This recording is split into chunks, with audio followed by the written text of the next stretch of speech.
are so excited to have you on another episode of a Superwoman Handbook. Today, we're chatting with Cheyenne about a topic we've kind of accidentally started focusing on. I never said the word shame as an adult ever, maybe twice, but I have said it 25 times this week. In all of our conversations, I didn't realize what a big part shame plays in our human development and our interactions with others, whether that's personally or professionally. And so we're going to unpack shame a little bit more. And we're also going to drop another. We used the D word, divorce, earlier this week. And now we're going to drop the S word. We're going to talk about sex, baby, and how it all comes together. So, Cheyenne, it's your stage. Thank you so much, Jillian. And before I begin, I just wanted to give a gentle content warning for anyone listening. I will be touching on sensitive topics like suicidal ideation, sexual assault, binge drinking, and body shame. I'm not going to go into graphic details. I am trauma informed and careful about what I share, but want to be mindful that this may bring some things up for you. So please take care of yourself in whatever way that you need. I guess I'll get into it. I'm Cheyenne. I'm a queer woman with ADHD, CPTSD, and a whole lot of healing behind me and more to come. I am a corporate marketer by day and a sexual health educator and Pure Romance affiliate by night and passion. Grew up in a small town in Texas, deeply rooted in purity culture, students-only sexual health education. I really didn't know anything when I first got my menstrual cycle. I'm a late bloomer. I was 14 and I tried to put a tampon in the wrong hole. So let's just be clear, I had no education whatsoever. Like so many of us don't even know until like we're thrown into it. And so many of us, we learn about our bodies from other people. And like I'm a cis woman, and so a lot of us, our first time we're learning about her is for like heterosexual cis men. And whereas with men, they learn about their bodies most of the time from like self-exploration. So it's very different and how like a lot of times women are, and I really would like to change that with young adults and young teens, as they're growing up and as they're learning about their body, it would be great for them to know, like, hey, it's safe to do that in private and it's healthy. So those are things that I wasn't taught that I would want to, help others with, teaching that, but then also to get rid of that shame that they're holding on to, like I've held on to for so long. And yeah, there's just a lot of shame.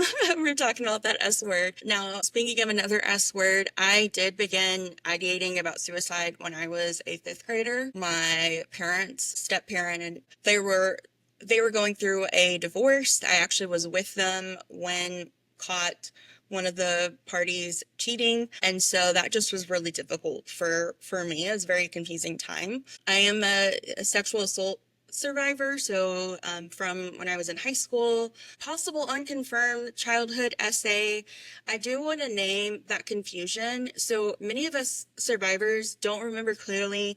It doesn't make sense to us. And sometimes like things come up and we're very confused about it and we don't know if it's real or we kind of gaslight ourselves and question those things. And I just want to like say like, for anyone out there that thinks something might have happened when they were a child, but they don't really remember, it doesn't make it any less real. And it's actually really normal. There's so many people, well, it's not normal to have that experience, but it's normal if you've had that experience to not remember it. And also to sometimes for those memories to come up much later in life, maybe if you've had children and they start to get that age. So just listen to yourself. And I just think it's really important to hear yourself out and listen to yourself regardless of if you're not sure or sure or what have you.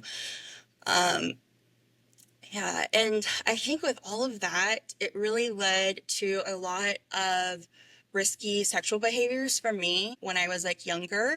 And I didn't realize that any of that was related, and it very much was. In college, I coped with binge drinking, over exercising, sex as escapism. I really was just doing all of the things and not thinking about any of it or even considering like what I was giving away, like as part of myself. I have nothing wrong, like nothing is wrong. I'm a sexual health educator with experimenting with having numerous sexual partners. What's difficult is when you feel bad about it afterwards, or when something happened that you didn't consent to. That's never okay. And so just, I was putting myself in a lot of these situations and just kind of like repeating my trauma like over and over again. Some friends that were at the time, I would called them friends, that said, you're like sleeping with all these people and you're not getting anything out of it. You should really consider getting like a sugar daddy. Yeah, right. So I was like, I'm like 20 years old, why not? That sounds great. So I started seeing this guy, and every time we'd see each other, I would get like cash. So like as a 20-year-old, like that was kind of cool. I actually really liked the guy, and even though he was like decades older than me, I didn't see a problem with that at all. But now looking back, I'm like, if your brain isn't fully developed, you should be dating people around like the same age as you. That's how I feel. So I did that for a while. Then I got fired at my waitressing job. And then the sugar daddy, he broke up with me.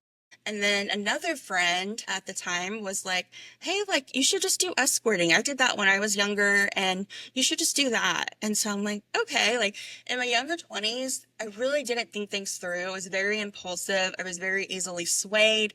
I really didn't have good boundaries about like realizing what did I actually want? Like what would this actually mean for me? Like, how will this like impact me? Like, is this truly something I really want to do? None of that went into it. I just said, okay, cool. Like, let me set up my website, and just like went with it. And so I impulsively did that for probably, I want to say like 6 months. I haven't actually mathed it out, but I'm guessing it was like 6 months. And so I did that, but then I really had like a lot of shame because I grew up with this purity culture, and like your body is for like other people. It's only for your husband. It's only for men. And so I was kind of doing that in a sense. I was giving myself away to other people, but I did feel empowered by making money through that. But I would also sometimes be in situations that were really scary. And it just really like weighed on me. I felt like I was living a double life where I would have to like lie to people about what I did. And then like I had my like clients that I would work with, and maybe like one friend that knew what I was actually doing. And so that was really hard for me because I'm a very like open person. I mean, I'm sharing on this podcast with all of these people I haven't met before about this. So like, I'm really open and I don't like having secrets. And so it just really was hard for me to have to feel like I always had to have a secret, like kind of eating at me. And so I quit going to school. I was at the University of Texas at Austin. I'd quit going to school. I was doing sex work. And then after doing it for several months, I started to get kind of paranoid about like if I was going to get like in trouble, like with like the police or something like that. I didn't, thankfully, but I started to just like have like to get paranoid and worried about that. I had like one guy that was like kind of stalking me, and so it was a lot of like stressors kind of happening. And so I went and saw a therapist, and this therapist was a family member's like company therapist. And so went and saw her, and she was like, it sounds like you really need to like get out of the situation and like move home. I didn't even share with her all the details. And she's like, do you want me to call your family member and tell them that you need to leave? And I'm like, yeah, that actually sounds like a great idea. So the next day, my family comes, moves me back home, and I started therapy, and then just basically started like rebuilding my life. B2B, like been doing that for like over 10 years now. Yeah. So, there was a lot of shame I carried with me over those years. It was super heavy. And really until I began my healing process, reclaiming my story, also sharing my story with more people. The more times I share this and talk about it, the less I feel shame about it, because it's like, hey, this happened. And I want to preface, I guess it's not really a preface since I'm saying this like much later, but that I don't see anything wrong with sex work.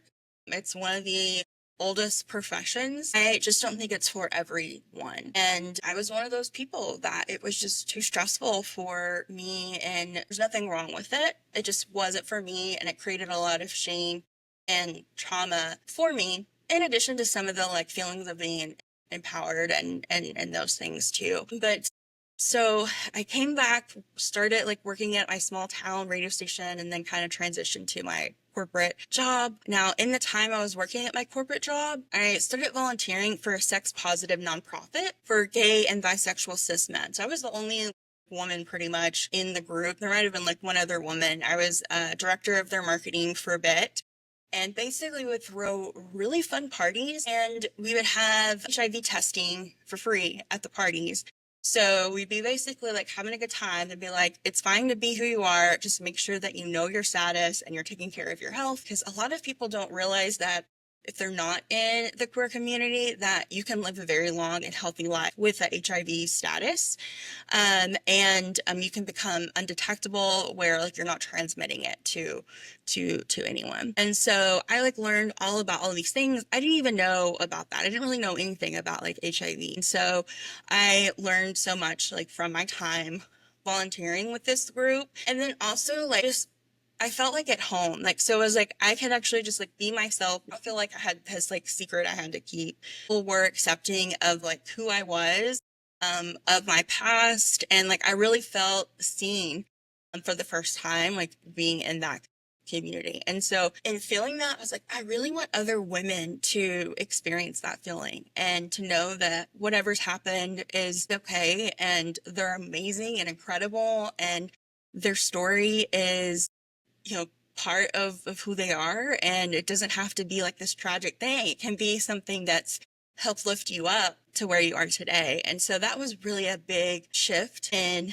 really my mindset and kind of starting of how like I was seeing myself. And then one of the biggest healing shifts really came from me when I attended the Sapria retreat. So this is a retreat that's fully funded by donors. You just have to pay for your travel to get there. And it's for women who were sexually assaulted or abused that were 18 or younger. So anyone that meets that criteria can go. And it's 4 days it's very intense because you learn about how trauma affects your brain.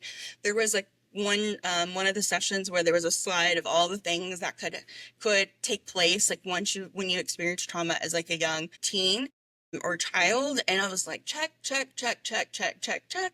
Okay, I was like, this is all starting to make more sense. And that really helped me in like understanding why I made the choices I did and that it was like a pattern. And it was basically proof to me like that I'm not broken, that this is basically science, tragic science. But it really helped me like feel supported and feel safe. I've since going to that, my life has like 360, like since going to that retreat. Like I was really struggling, like overspending, not taking care of myself. And it was just not, I was not in a good place. And I went to that retreat, came back, still had all the stressors before, but I like made a plan and worked through them. And I am in a much better place today. And now like what I'm doing is I'm creating spaces for women to explore their bodies, their pleasure, their confidence without shame. And that's my whole mission. Yeah, I know I shared a lot. I don't know if you have any questions for me, Jillian. I love that you're talking about this.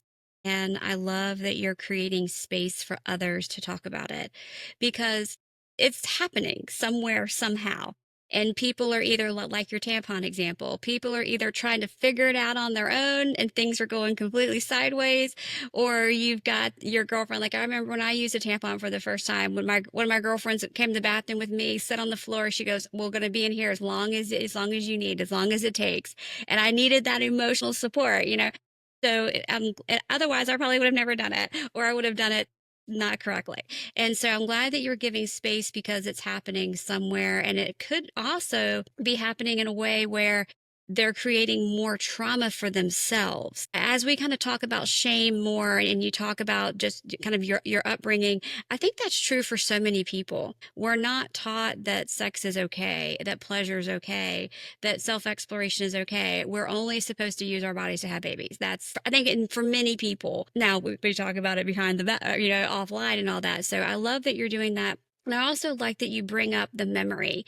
As soon as you said that, it just completely just a light bulb went off in my mind. I think about not just sex abuse, but any kind of trauma. Your brain it blocks it out as like a self-preservation. And it's not even just that event it blocks out. It blocks out, it's like it can't zero in on just that one day or that one event. It blocks out a whole section. I was chatting with one of my girlfriends a week or two ago about this just huge thing. And she goes, "You don't remember?" And I'm like, "No, I don't remember." She goes, "Girl, how?" I'm like, "I know. I had a traumatic event happen at that around that same time, and my mind has put all this in a bubble." And so that is something that I didn't know was a thing until we started talking about it. But I think it's just good for people to know they're not crazy. You didn't imagine it. Just because you can't ready recall, it still happened. I got from your story was that was, that. And so I think about giving yourself permission. You gave yourself permission to do something very outside the box, but you were okay with it. And that's all that matters.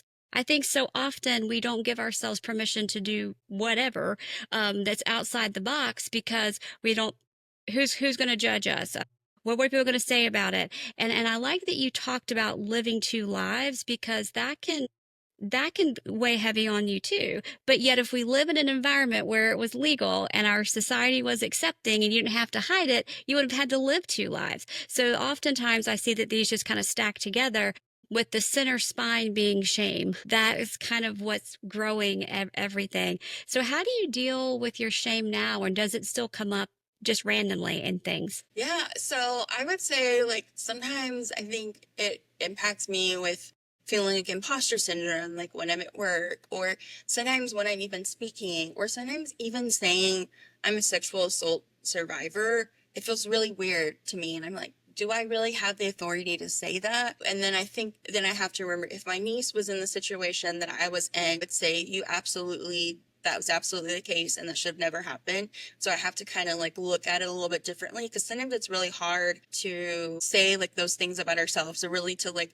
be like, oh, I do fit in that box or I do fit that label. And so sometimes I think shame comes up in those ways. For me, I think I've struggled really my whole life with feeling not worthy and adequate. And so sometimes those feelings still come up. I'm also very, very critical. Like I've had to work on this a lot. And so I think a lot of this past, it does tie into shame. And so basically, if I would have something really positive happen or really great that I should be celebrating, it should be really awesome. I'd be like, well, it's not really that great because you have all these like negative things, or your car's a mess, or it could be anything like that. And, like, you don't get to celebrate that because you're not 100% perfect. And so that is something that has just always been in the back of my mind. And the voice has gotten a lot quieter the more I've done therapy, the more I've talked about it. Yeah, shame. It's not like it's one thing that's like, oh, I did the things. Shame is just, it's gone. It still creeps up and I'm still healing.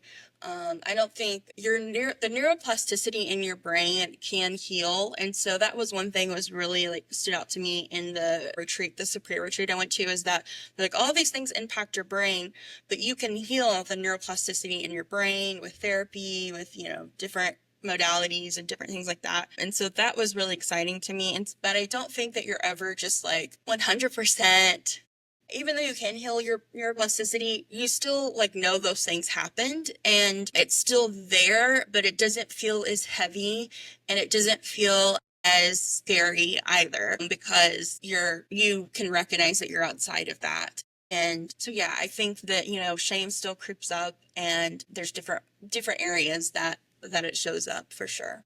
I'm so glad that you bring up the neuroplasticity because not only with stress, I think we do it with stress, we do it with burnout, we do it with trauma. We try to tell ourselves this didn't really happen. This isn't real. I'm making up this stress. I'm making up this trauma. And when it has a physical impact on your body, that is real, girl. Like this happened to you. Feel like having that gives you, I don't want to say credibility to yourself, but yes, I didn't imagine this and it did have this impact. I am justified in feeling the way I am because it physically impacted my body in ways beyond just my body.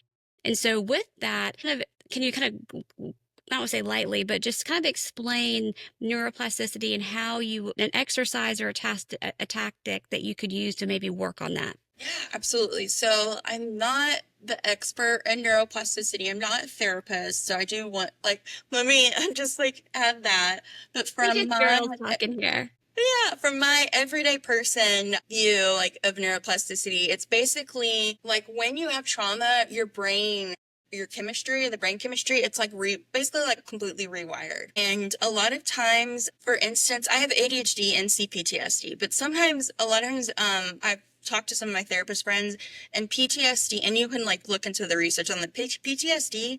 A lot of time looks exactly like a ADHD, some of the symptoms. You're going to have like flashbacks and like other things like that with PTSD. But so basically, when you have a trauma, so you have a neurodivergent mind and a neurotypical mind, right? So these two brains work completely differently.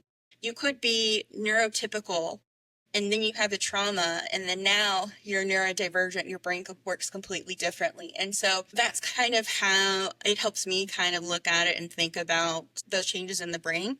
And so the neuroplasticity in your brain, you can heal it. I wouldn't say I've completely healed the plasticity in my brain, but that's why I do therapy regularly. So it helps me get closer. So I'll use an example of like a way that I've healed in doing my therapy. And so I talked about how I have like that super critical voice. And so I usually would just try to like ignore it, but I still would allow it to keep me from celebrating. And so what I like learned with therapy is to like let that critical voice like have its voice and like listen to it and like see what it needs, and but don't let it keep me from like my joy. And so that's something that's been really important for me.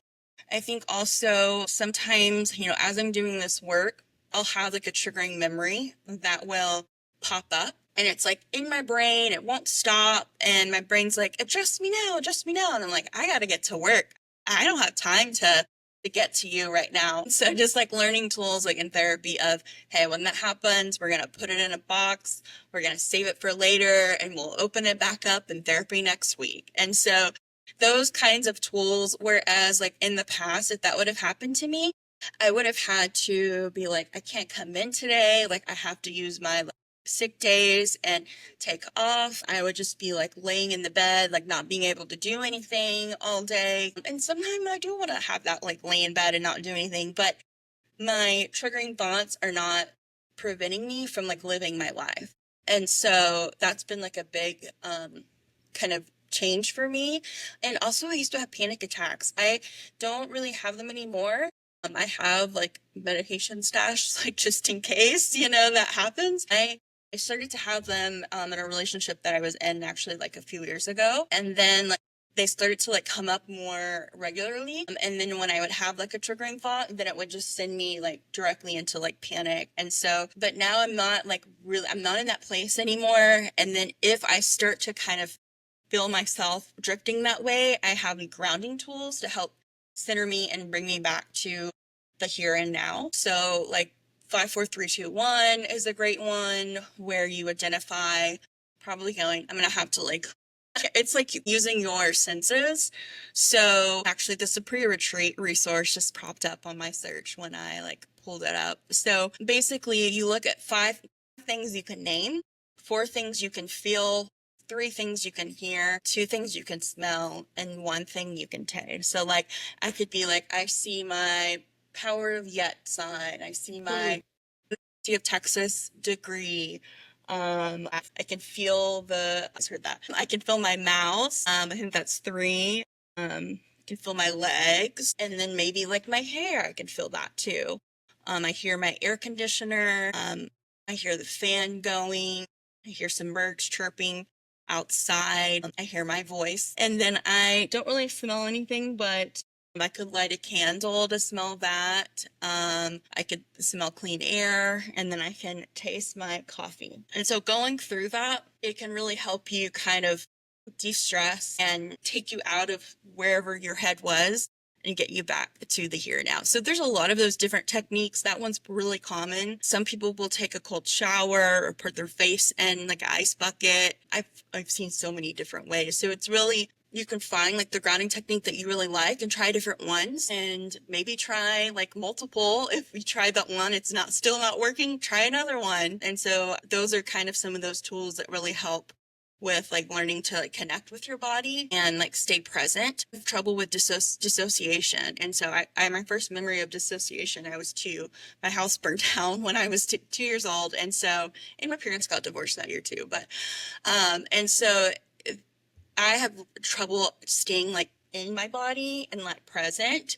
And so these different like grounding techniques can really help you doing like a check-in, trying to come out of a triggering moment. Of how much you have owned your story, even the parts of it that I don't want to call it any part of anyone's story not pretty, but even the parts of it like your house burning down it too. I mean, that happened. And I can understand why you would want to disassociate from that. Your body wants to protect you from it. And but you have held on to those memories and worked through them and owned your story. And that's what makes us such complete people at the end, is those experiences and then owning them or not owning them.